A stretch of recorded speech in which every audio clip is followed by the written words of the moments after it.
কৈলাস সর্বশ্রেষ্ঠ তীর্থ। হিমালয়ের কোলে দেবাদিদেব মহাদেবের চিরশান্তিময় আবাস। বৈভব নয়, কিন্তু হর পার্বতী আর পুত্র গণেশের শান্ত রম্য উপস্থিতিময় পরিবেশে আশ্চর্য এক দৈবী বিভাগ। সমস্ত জগতে সেই শান্তিময় আবহে ধন্য হৃদয় দেবাদিদেবের প্রশস্তিতে মুখর। সেই প্রশস্তি বাক্যমালার সমবেত উচ্চারণে সামিল ত্রিলোকের দেব, দৈত্য, নর সবাই। কিন্তু কিন্তু কোথা থেকে সংকেত আসে যেন ব্রহ্মাণ্ড জুড়ে এত অধীরতা কেন? কে করে চক্রান্ত আজ বিনা মেঘে পড়ে বাজ, এত ওঠে অনুভবে আলোড়ন হেন।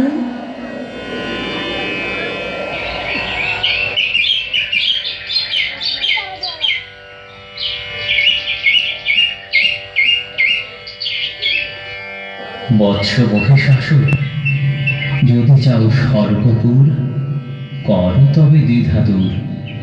যজ্ঞের হোম মন্ত্র কর উচ্চারণ, কর শ্রেষ্ঠতম অর্ঘ্য অর্পণ।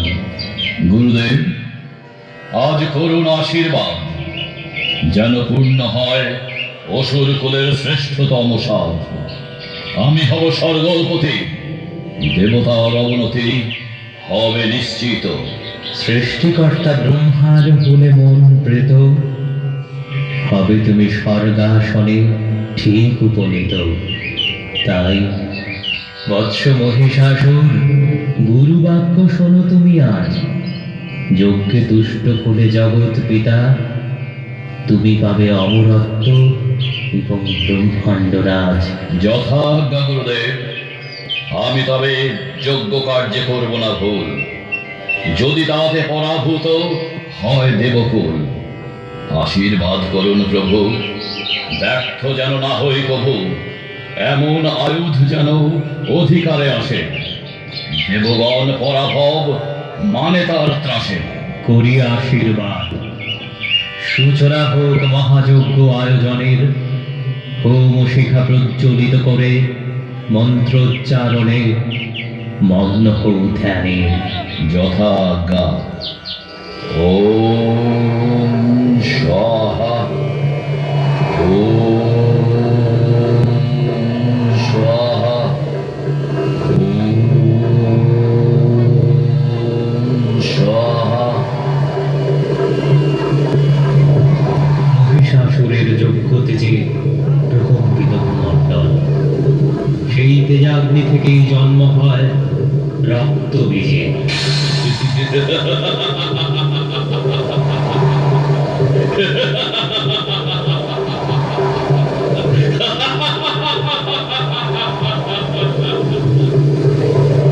আজ্ঞা করুন প্রভু, আজ্ঞা করুন, আজ্ঞা করুন। এই ক্ষণে বিনাশের কাজে জন্ম, তাই বিনাশ চিন্তা শুরু মনে।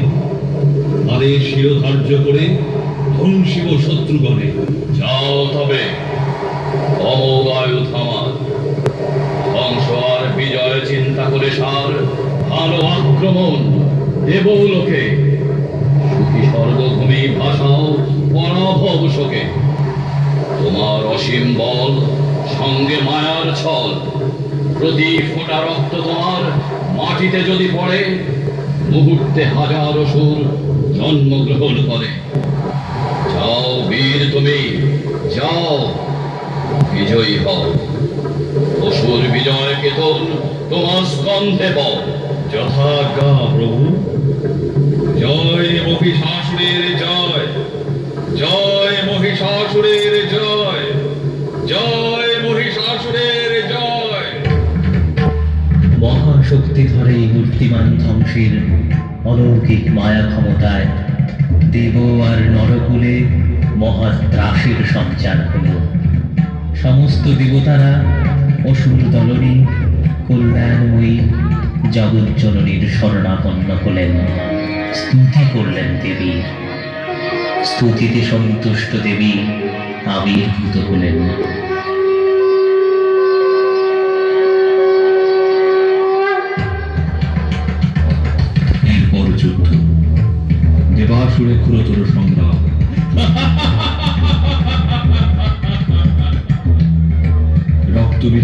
যুদ্ধ আর নতুন রক্তবীজের জন্ম ঠেকাতে দেবী ধারণ করলেন চামুণ্ডা রূপ। ধূসর বর্ণ বিভৎস ওষুধ দলনী রূপে ধেয়ে গেলেন যুদ্ধক্ষেত্রে।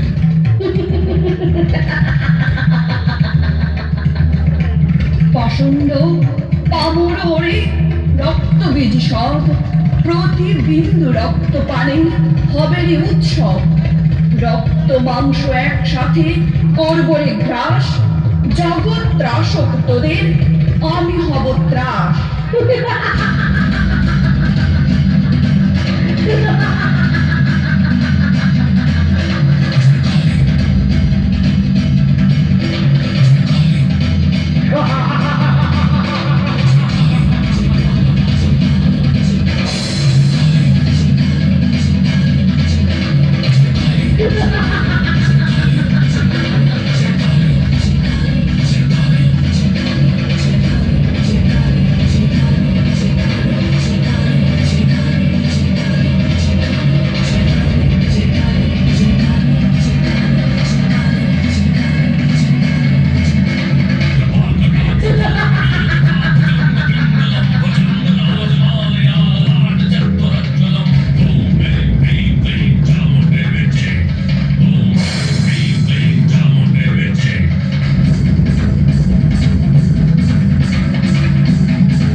রক্তবীজের আতঙ্কের অবসান হল। সমস্ত দেবদেবীর স্তুতিতে দেবীর রুদ্র রূপ শান্ত হয়ে ষোড়শী রূপে পরিবর্তিত হল। কিন্তু কিন্তু অসুরগুলো দিল মহিষাসুর। স্বর্গরাজ্য দখলের মাধ্যমে ব্রহ্মাণ্ডের অধীশ্বর হবার সুখ স্বপ্ন কি ছাড়া যায়? ভোলা যায় সৃষ্টিকর্তা ব্রহ্মার বর, অবলা নারী ছাড়া তিনি অবদ্ধ। তাই স্বর্গরাজ্যে হামলা চালালেন মহিষাসুর, দখল করলেন ইন্দ্রের সিংহাসন। সমস্ত দেবতারা ব্যর্থ হয়ে ত্রিদেবের শরণাপন্ন হলেন।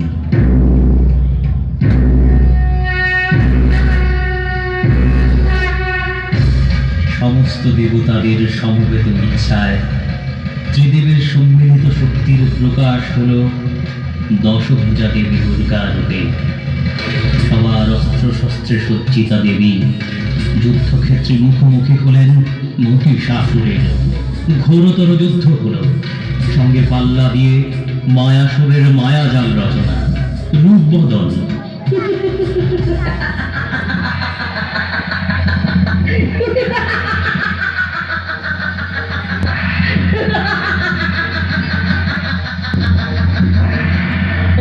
মহিষাসুর সৃষ্টির নিয়ম লঙ্ঘন, এই বুঝি অভিলাষে ছিল ভোরামন। স্বর্গ নিষ্কণ্টক রবে, জগৎ শান্তিময় হবে, বধ হবি তুই আজ এই মোর পণ।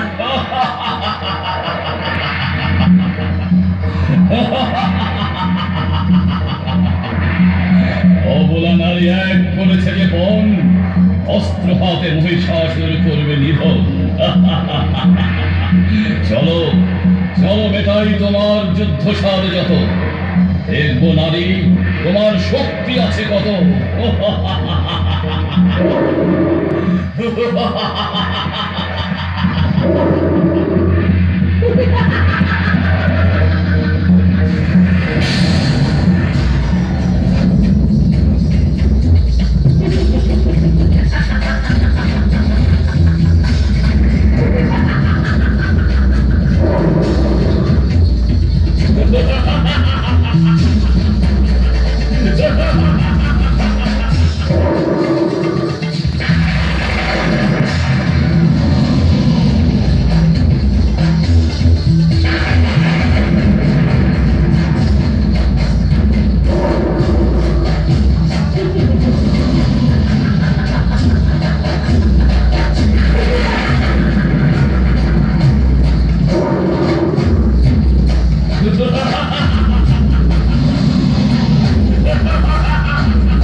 শেষ হলো আমাদের অনুষ্ঠান রক্তবীজ।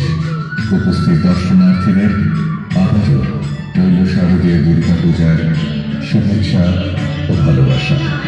নমস্কার।